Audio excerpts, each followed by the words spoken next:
Alright. Here we are again.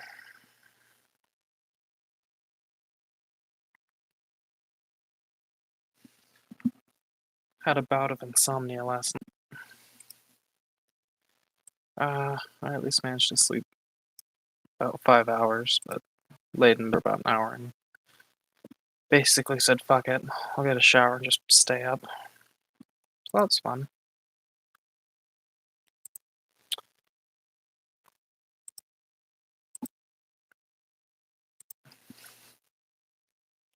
Had a weird nightmare, um, if you can call it that. Said something along the lines of, uh, I was in a phone call meeting. People said, have to cut my hair because it's just a distraction and it's mandated or something like that. The thing is, the job I ended up getting recently is entirely from home, just doing phone calls. So I don't know. Didn't make sense. Wouldn't make sense. I don't know why. It just woke me up.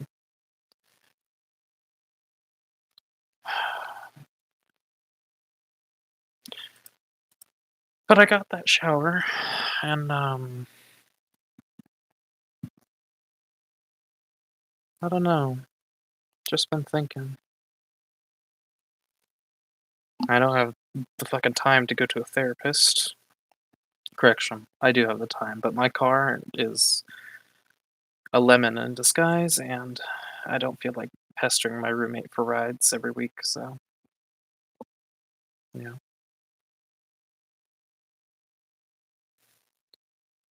Trying to think what I'm gonna end up doing for college. I mean, I know the degree and path I want to go down, but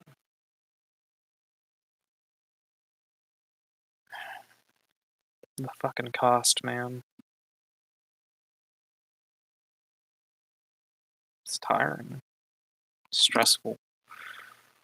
I'm hoping this new job of mine will alleviate some of that. Start at $13 an hour, and as long as you do more than the minimum, then they pay you bonus, so it's nice. Minimum's about 12 different transfers a day on a 9-hour shift.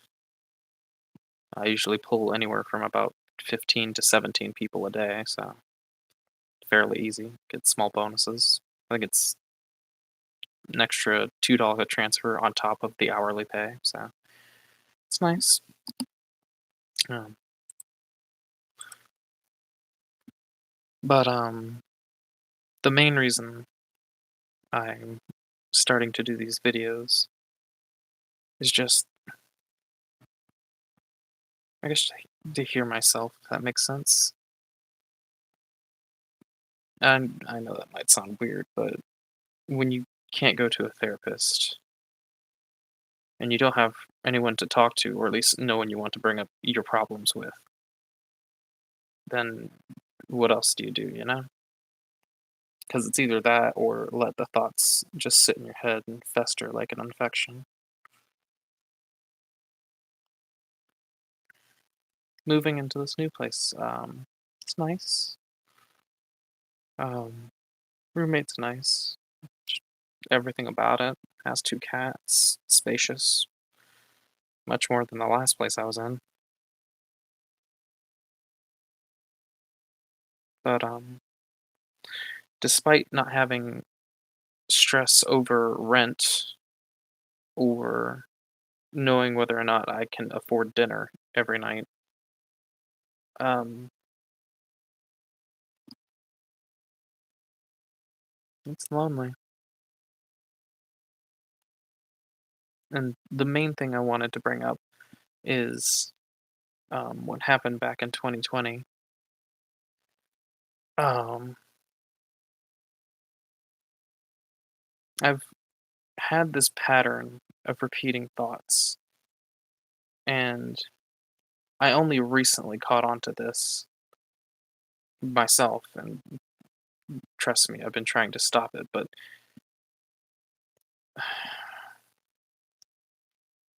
I guess the way I guess a way to describe these thoughts would be like a form of manipulation that I'm consciously thinking about. Um, like, what would be a good example? Uh, let's say there's me and one other person, and we are more than acquaintances, but not quite friends. Instead of being a normal person and saying, "Well, hi, how are you today? My name is," uh, go back and forth, have a decent conversation with this person, and actually take interest in anything. My brain decides to go, okay, well, how can I make this person think that they wanted to be friends with me? And just right off the bat, just from those words alone, you can already tell how fucking toxic of a mindset that is. Because I'm pretty sure that comes straight from my mother. And it fucking sucks. Because I don't want to be like her. Not even remotely. And looking back on it, I don't know how far back this goes, but I can say with confidence something happened in 2020 that made me just kind of suck with personal relationships.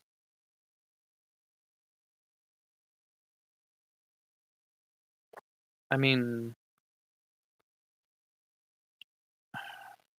I don't like my mother, and my mother tolerates me. I already know that. But that's been going on for years, even before that. Um, and of course, I've fallen out with people, not over like disagreements or anything, but just, just losing them to time. Just stopped talking, never got a phone number, or if we did exchange phone numbers, just didn't text or call. But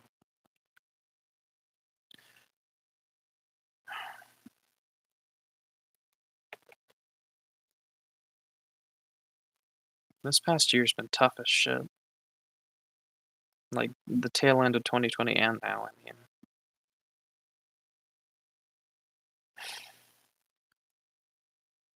I mean, first it was my fiance and I's breakup, and that was after these things started happening. By the way, not before. So that couldn't have been the issue. Something caused the issue to lead to the breakup. But uh, first it was the breakup, and then I kind of lost contact with my work friends from living in Buford. I mean, I still keep in contact with at least one of them, but yeah. Um, moved back in with my mother, and of course, the relationship did not get any better. Uh, but it got me out of a really, really bad environment. Um, and then there was my sister. Uh, for a little bit of clarification, my sister's 13 years older than me, and she's got her own life now, kids and a husband. But it might have just been that she has her own life to attend to nowadays. But when we were younger, um, and even when she was still dating this guy, and all the way through marriage, and even a few years after, she would always try to keep in contact with me. We'd talk, and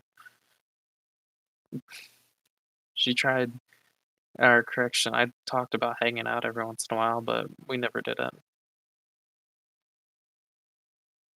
But you know, when my mother wasn't there to raise me, she was, and she'd always been so loving and kind, and wanted nothing but the best from me. And if I fucked up in any way, she'd correct me. And when I say that, I don't mean like she was mean about it. She was like a parent would. Like, you don't steal. You say please and thank you. You be polite. And she helped, instill good habits in me when she could. But Uh, I guess it was back in 2020 when we kind of stopped talking, but um, in the beginning of 2021, I got back in contact with her, and we talked for a little bit. And there was one point where I had come by her house, and uh, I was visiting as well as taking notes for a project for a childhood education class.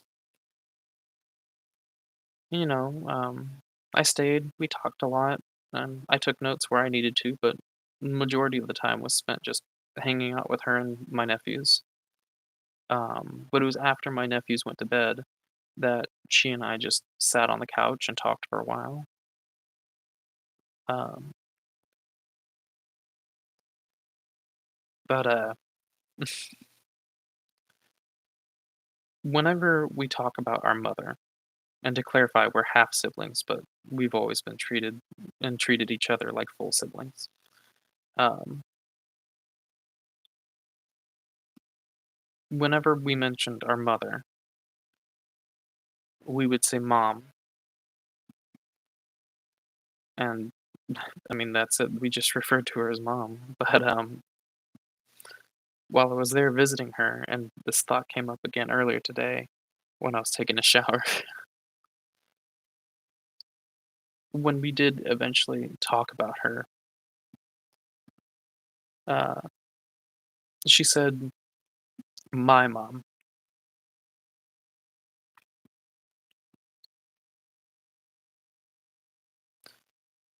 and looking in from the outside, it doesn't sound like such a bad thing to say. Um, but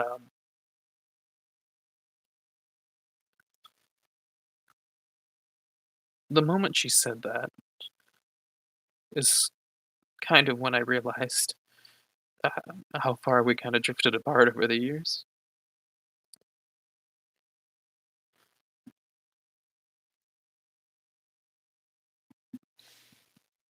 And she doesn't have to be an active player in my life, and I don't have to be an active player in hers, but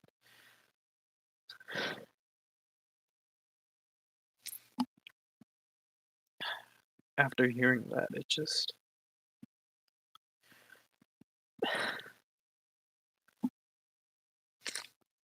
it hurt.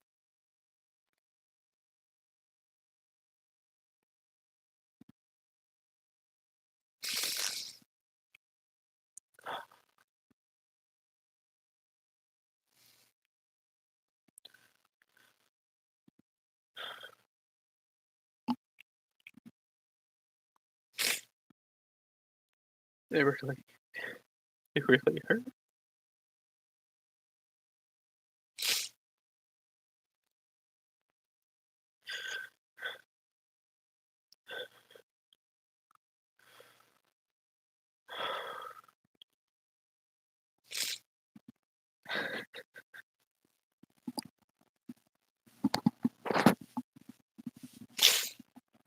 And the thing is, I don't remember if this was before or after, but I think it was after. I was talking with her about something on the phone. This was a week or two, maybe 3 later. Um, um,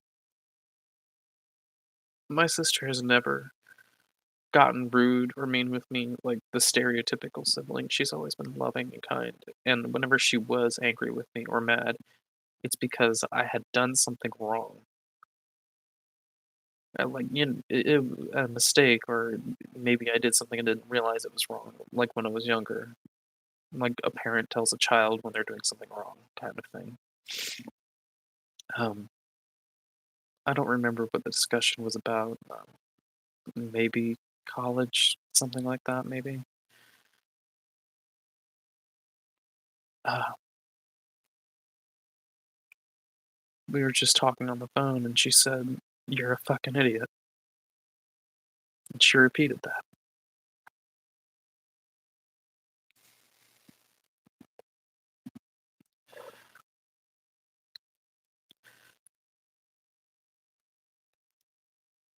I haven't spoken with her since.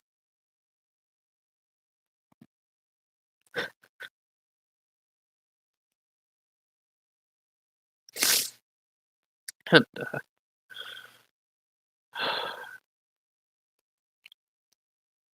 after that, month or 2 went by, finished the class, moved out of my mother's place to here, and then got so headstrong in a project with some friends that I was getting more and more frustrated, and instead of sitting down like a civil person and talking with them, they just cut all ties with me.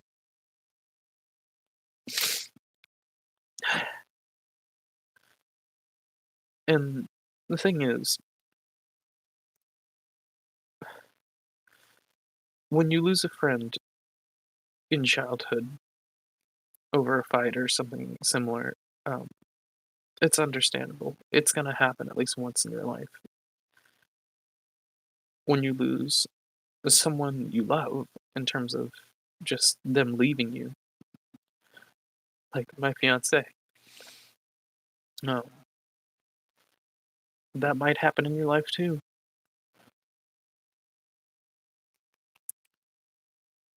And then when you lose a family member who just doesn't like you anymore, uh, you start to question if there's something wrong with you. And when you continue to lose people, then you know there's something wrong with you. And I don't know what that something is.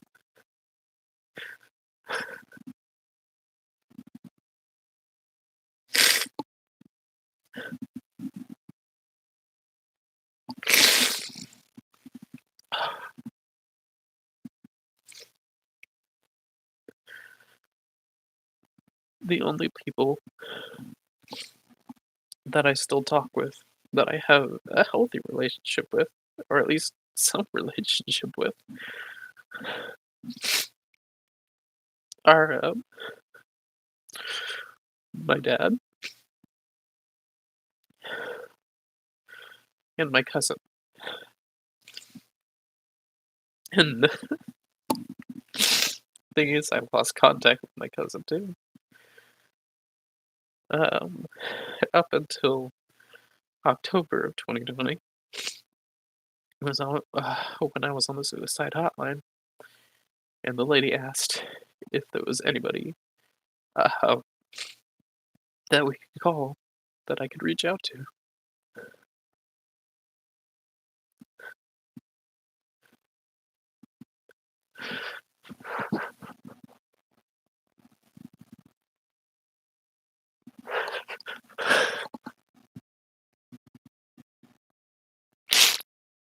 And and it's not like I have absolutely no friends or anything. I still have one or two that I still talk to, but it's just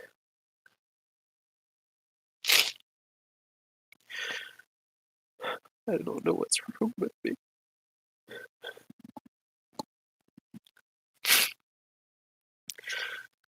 I just want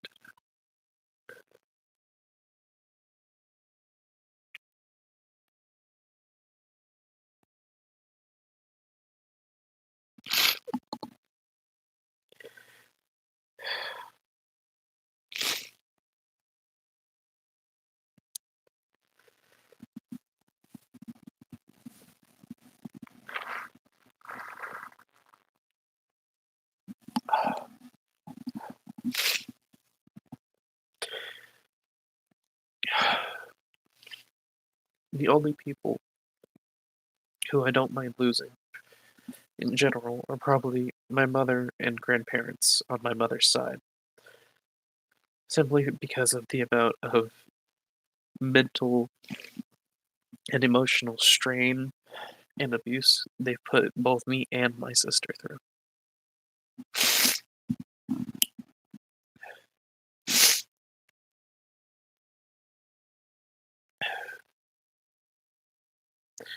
And it fucking sucks. because at this point, I'd really like to just go see a therapist and have them officially diagnose me with fucking, I don't care, autism, PTSD, traumatic experiences, anxiety, depression, literally fucking anything, because I'm stuck here thinking I'm normal and that I'm just such a shitty human being that nobody wants to be near me, not even my family. Love life isn't gonna work out. I can't have friends that won't stay long term. It just nobody.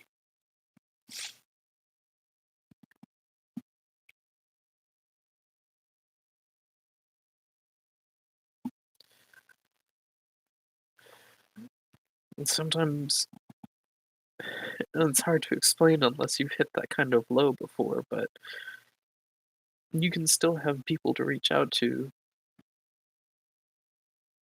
still feel like the loneliest person.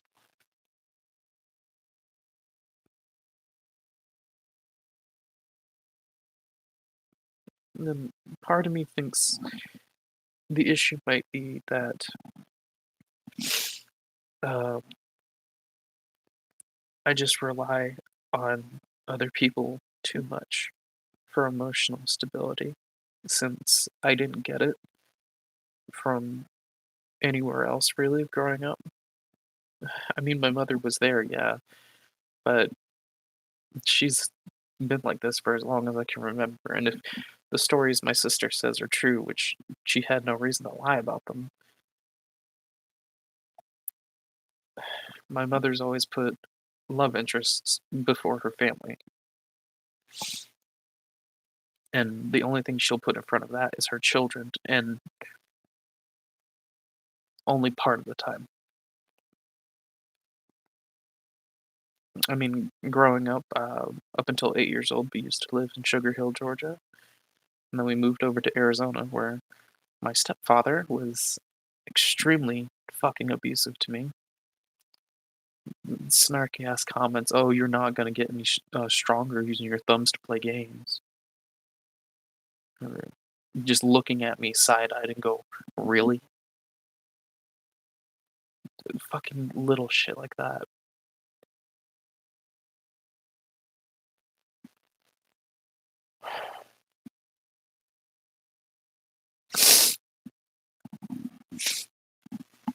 And even after that, this is 4 years later. 4 years later after living there, I was 8 years old.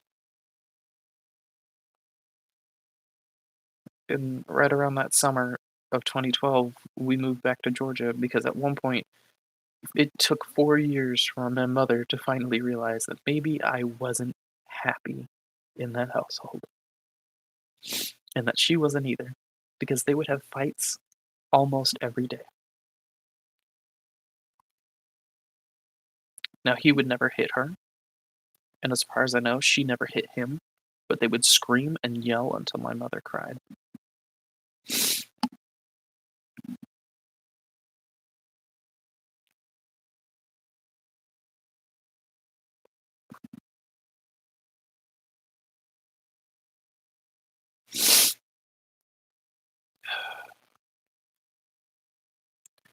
It took her seeing him screaming at me naked on the floor after getting out of the shower for her to finally realize that we need to pack up our shit and leave.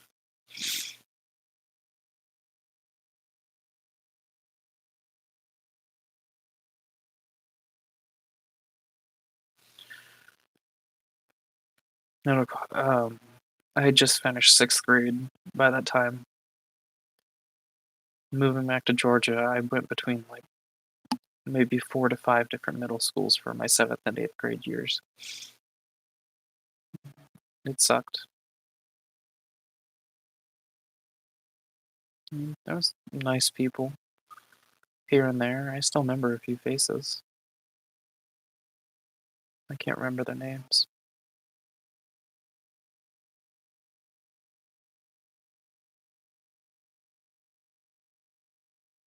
It was horrendous.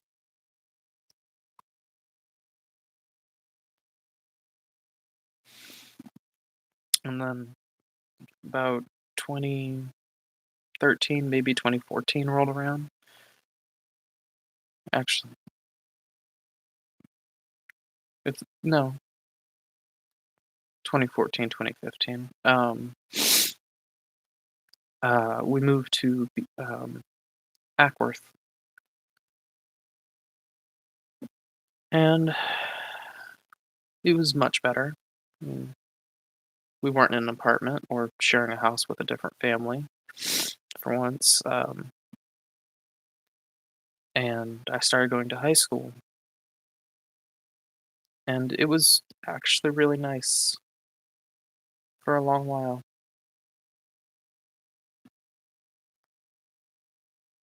And then I slowly kind of started realizing the things my mother was doing to me.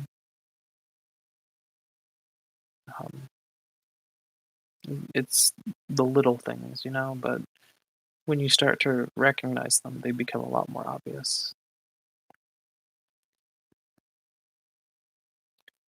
But it eventually culminated to the point that she just kicked me out. So that happened. Lived in Beaufort for those 2 years, had the meltdown in Arizona, came back to Georgia, and now I'm here, alone. It really fucking sucks, because the last time I felt safe and without worry was 8 years old.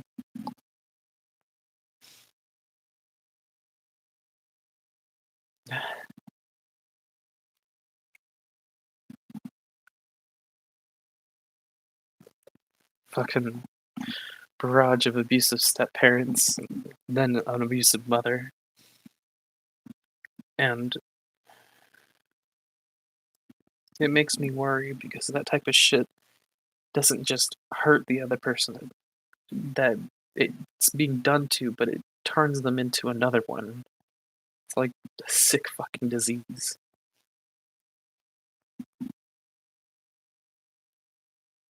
And so catching myself with thoughts on how to manipulate people for a personal gain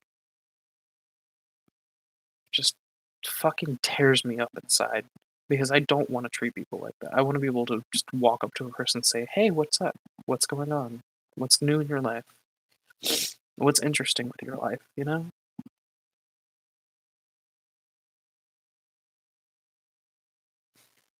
And part of me feels like the only way to do that is to just drown every thought I have with a goal.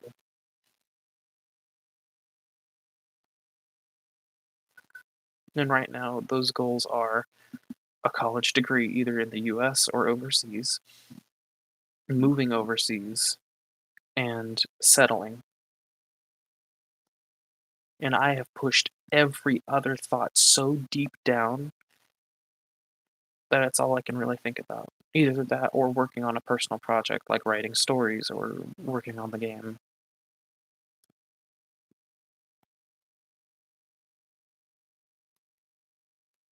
I can't just fucking think, right? I guess. And part of me thinks that might be just because if I drown out those thoughts, then I don't think about my breakup. I don't think about losing those people close to me. And I just don't fucking think. Literally every waking moment is what can I do to be productive in terms of my future? And I am so caught up in it that my roommate actually called it out. Um, he said, "You talk about those things a whole lot." And I'm like, It kinda took me by surprise because I kinda said, "Do I?" And he's like, "Yeah, they're all you ever talk about." And I'm like, "Damn." I mean, what else am I gonna do? I've hammered this mentality into me that if I'm not working on college book or game, then I'm not being productive. Or work. Work's another one.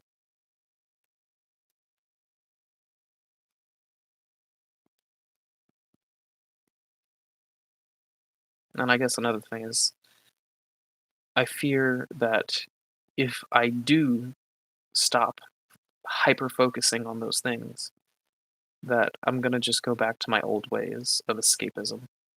Or I grew up just playing games and pretend and trying my best to ignore everything because I just hated life so fucking much.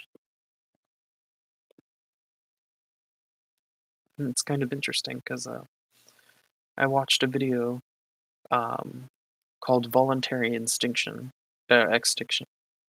Goodness, I can't even speak. Extinction. Voluntary extinction.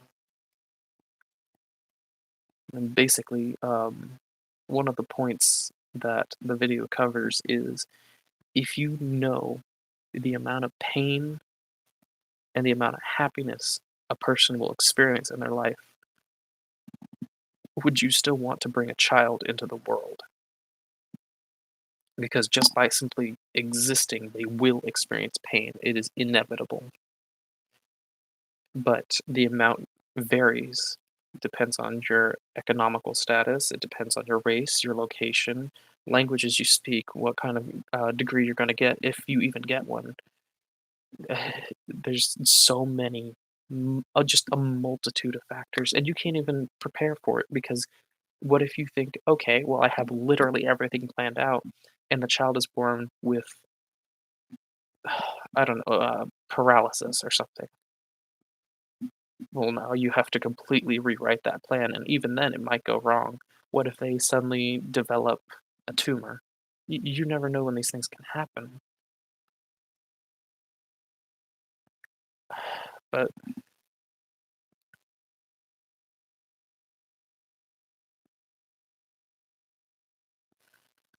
I don't know.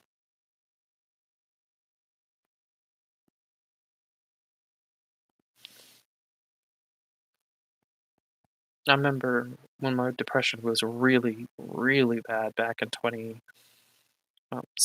maybe 2018. Um, I personally thought I was put on this earth to bear the weight of all of its pain, or at least as much as I could handle.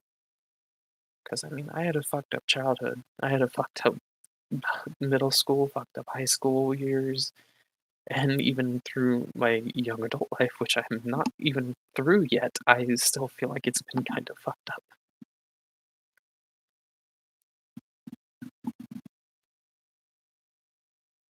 But yeah,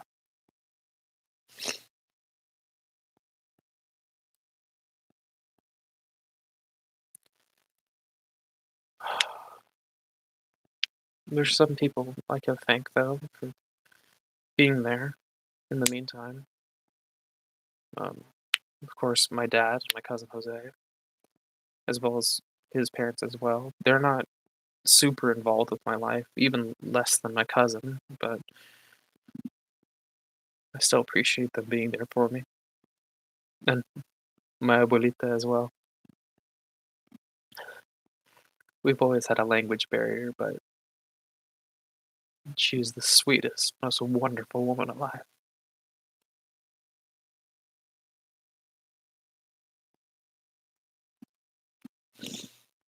I love her.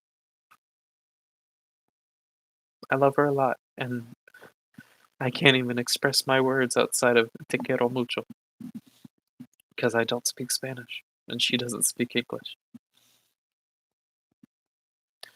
But other people would include my current roommate, Clay.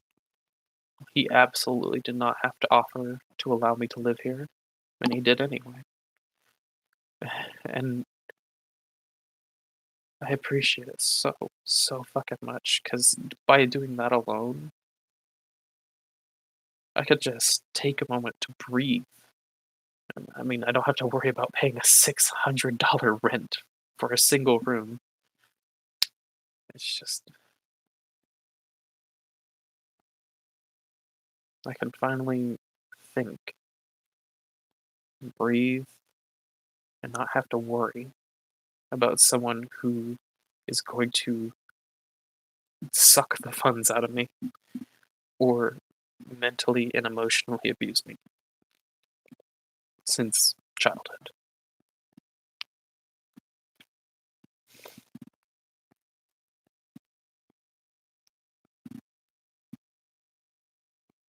Um, Other people who currently are just really involved in my life.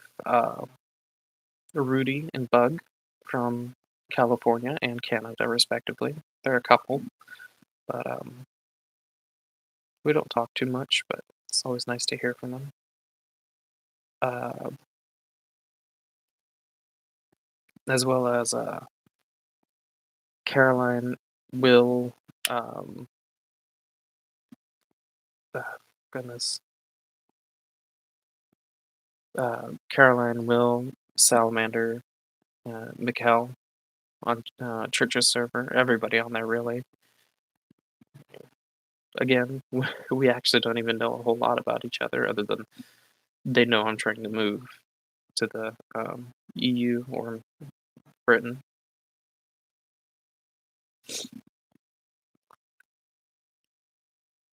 But yeah. And Ben. Ben's a sweetheart. He's so nice.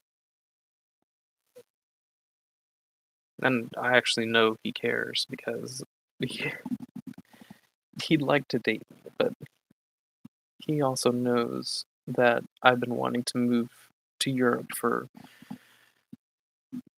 about half a decade now.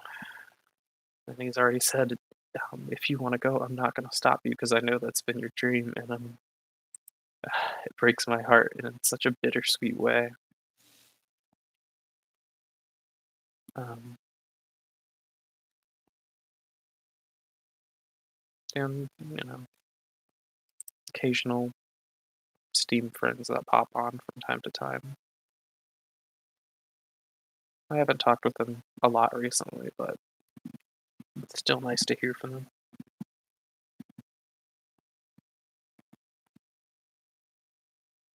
Yeah.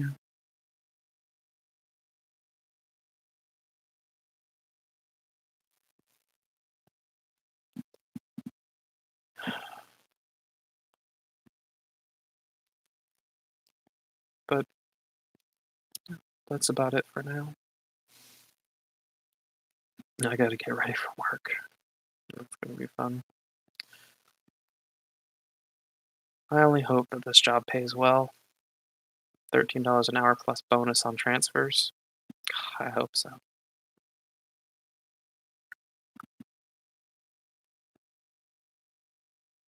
But yeah, sorry if it was a bit of a dump.